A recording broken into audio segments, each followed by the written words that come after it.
आज चलतु बिना पियाज रसुण सांबर बनैबा। बहुत टेस्टी लगी था जेकोसी बिना पियाज रसुण दिन मानक आप बन खाईपर। आको बनवाई ना मो घर तैयारी करके मसला देती मसला देकी आप थे बनातु सांबर सब बेले आप घरे तैयारी करेंगे। देखिए बिल्कुल भी मार्केट रो आप किणवे एत टेस्टी लगी था मसलाटी आ पूरा परफेक्ट मसला ये बनईकि आप स्टोर करके पूरा मस मस जाए रखिपारे मसला को बिल्कुल भी खराब हेनी। तेज चलतु डेरी नक देखी नवा परफेक्ट बिना पियाज रसुण सांबर बनवाई कि मुझे नहीं जाइए 3/4 कप हरड़ डाली ग्राम हिसाब से कहले ये 150 ग्राम डाली अच्छी ता सांग को ये नहीं जाइए 1/4 कप मुग डाली ग्राम हिसाब से कहले 50 ग्राम अच्छी दीटा डाली को जब आप मिसेक बनइबे ना बहुत टेस्टी लगे सांबर। एबे पानी देकी एक 3 ରୁ 4 थर भल कि धोई नबा बा से पर्यंत धोइबे जे पर्यंत डालीर धला पानीटा न बाहर जाइए। एबे डाली को प्रेशर कुकर दे दबा आउ आपन पाखे जदि समय थिबो डाली को आधा घंटा पई आपण बतुरई मध्य पारिबे। एबे इथरे दे दबा 1 कप पानी तापरे दे दबा लूण आउ हळदी गुंड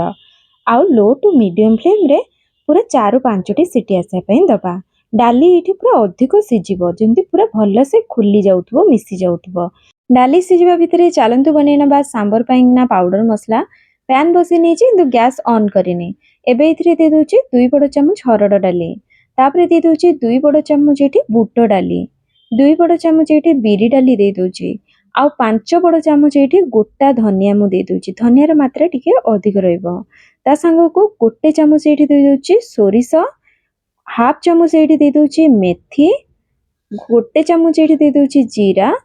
आउ गोलमरीच 1 चम्मच दे दूची। एबे इथरे दे दबा 2 बड़ चम्मच अरुआ चाउल चाउल एठी पूरा ऑप्शनल अछि किंतु जदि आपण पकेइबे मसलार बेस बनिबो जहा सांबर को पूरा बहलिया करिवो। एबे इथरे दे दबा सुखिला लंका एठी मु 2 प्रकार सुखिला लंका नेछि काश्मीरी लंका आउ राग लंका मात्र 2टा नेछि मते बेसी राग दरकार नै। आपण चाहिए गोटे प्रकार राग लंका सब पकई पारे मु केवल कलर पे काश्मीरी लंका नहीं। एबे इथरे किछि भृसुंगा पत्र देदबा तापरे गैस को ऑन करिकी पूरा लो फ्लेम रे आमे को भाजी नबा पूरा 10 मिनिट पर्यंत। लो फ्लेम रे टिके हल्का कलर आसिया पर्यंत आपण भाजीबे जमार भी फ्लेम को हाई करिवेनी नहल तो मसला पोड़ी जिवो। देखंतु एठी मसला भाजी ही गलानी हल्का कलर हे आसलानी आ सब क्रिस्पी हे गलानी। आपण यदि चाहिबे लंका को अलगा मध्य भाजी परिबे आ ए गुट्टा मसला को अलगा से भली मध्य करि परिबे। मसला बे हे जेछि गोटे थाली को काढी नबा तापरे मसला को पूरा भल्ल से ठंडा हपा को देबा। देखंतु मसला एठी पूरा बढ़िया ठंडा हे गलानी आ केते क्रिस्पी हेछि देखंतु बढ़िया भाव में ये सब क्रिस्पी हो जाए पूरा क्रिस्पी होके भाजी हम आ कलर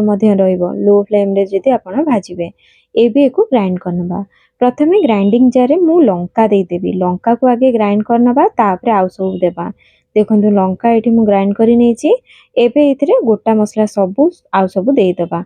देकिना तादरे एबे दे दबा लूण एठी हाफ चम्मच में नेछि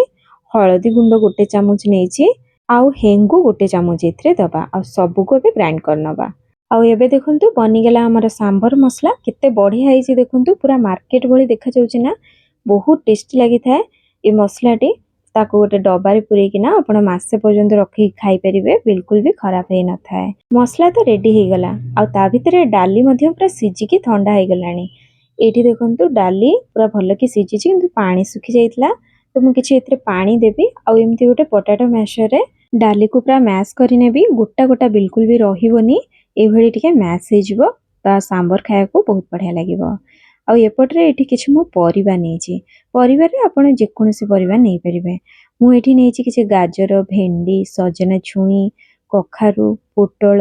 आ गोटे टमाटो नेछि। मु तो ए सब परिबा नेछि आपण को जदि आ भितरु किछि पसंद नै स्किप करि परिबे आ जहा भी घरे आपणकर परिबा थिबो सब पकेइ किना सांबर बनै परिबे। सांबर टिके हल्का खट्टा थाए तेणु एठी मु तेंतुली को पानी रे भिजै किना रखि नेबी। एबे गैस ऊपर गोटे कढ़ई बसै नेछि सेइतरे 1 चम्मच रिफाइन तेल दे देबी तापरे प्रथमे भेंडी को भाजी नबा। भेंडी रे जो लाल अंशटा थाए सेटा पूरा सुखी जिवो भल लागिवो सांबर रे पकेया को नाले एमती डायरेक्ट पकेबेनी एभली टिके हल्का भाजी नेबे। एबे इथरे दे दबा आउ टिके तेल रे 1 चम्मच जीरा दे दबा 1 चम्मच सोरिष दे दबा दुईटी सुखिला लंका देदेबा किछि भृसुंगा पत्र देदेबा तापर आउ सब बाकी परिबा को एथिरे देकिना लूण देदेबा आ ता संग को एठी देदेबा हळदी गुंड तापर एकु आमे 2 मिनिट पई केवल भाजी नबा बेसी नुए केवल 2 मिनिट पई भाजी नेबे एमिति कले टेस्ट बहुत बढ़िया आस्ता है। एठी देखंतु हल्का भाजी हे गलानी एबे इथरे आमे गरम पानी देदेबा ठंडा पानी देबेनी नहल तो परिया गुडा को ठंडा हे जिवो बहुत टाइम लागिवो सिजिबा पई किना एबे को कवर करिकिना मीडियम फ्लेम रे पूरा 10 मिनिट पर्यंत छाड़ी दबा को सिजिबा पई किना 10 मिनिट परे देखंतु परिबा एठी पूरा भल कि सिजी जाईची किंतु देखंतु गोटा गोटा अछि एई भली गोटा गोटा रहिबो किंतु सिजी जाइथिबो भितरु एमिति रहिले खाइबा पई किना बहुत बढ़िया लागि थाए सांबर रे एबे इथरे सिझा डाली को देई दबा आ से जागा को धोई किना पानी देई दबा तापरे ताकू टिके गोळेई की देखि नबा केते अछि बहलिया देखंतु एठी बेसी बहलिया लागुची तो आउ टिके इथरे पानी दबा 4 रु 5 कप गरम पानी इथरे मु देई दूची देई किना ताकू देखि नबा पुणी थरे देखंतु एठी कंसिस्टेंसी ठीक आसी जाईची एई भलिया रखुची मु आपन को जदी आउ टिके बहलिया दरकार रखि परिबे आउ टिके पानिया दरकार मध्ये आपन के हिसाब रे एडजस्ट करि परिबे एबे इथरे भजा भेंडी को देई दबा सांबर रे टिके खटा पई किना जो तेंतुली आमे भिजे की रखिले ताको हाथ रे चकडी के एमती जाली रे तार रस को देई दबा आपण जदी तेंतुली खांतिनी कि पकेया को चाहनांती ताले ता जगह रे आपण आमचूर पाउडर खटा पई किना नै परिबे नहल त लास्ट को 2 चामच एथिरे आपण खटा हिसाब रे लेंबू रस देई परिबे सांबर जेहेतु टिके खटा मिठा लागे तेणु एठी दे दोची 2 बड़ चामच गुड़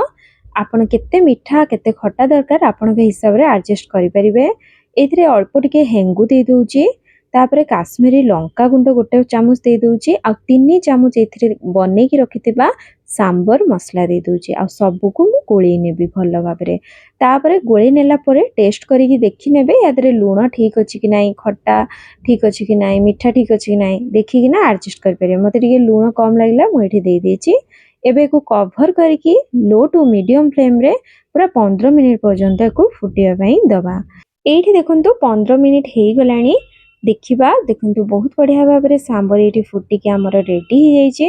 आपण मते तो एती कंसिस्टेंसी ठीक लागुची आपण को जदी आ पानी दरकार आपण गरम पानी आउ ऐड करि परिबे एबे इथरे लास्ट को देतबा गोटे चामच गुआ घियो निश्चिंत पकेबे बहुत बढ़िया वासना फ्लेवर आसे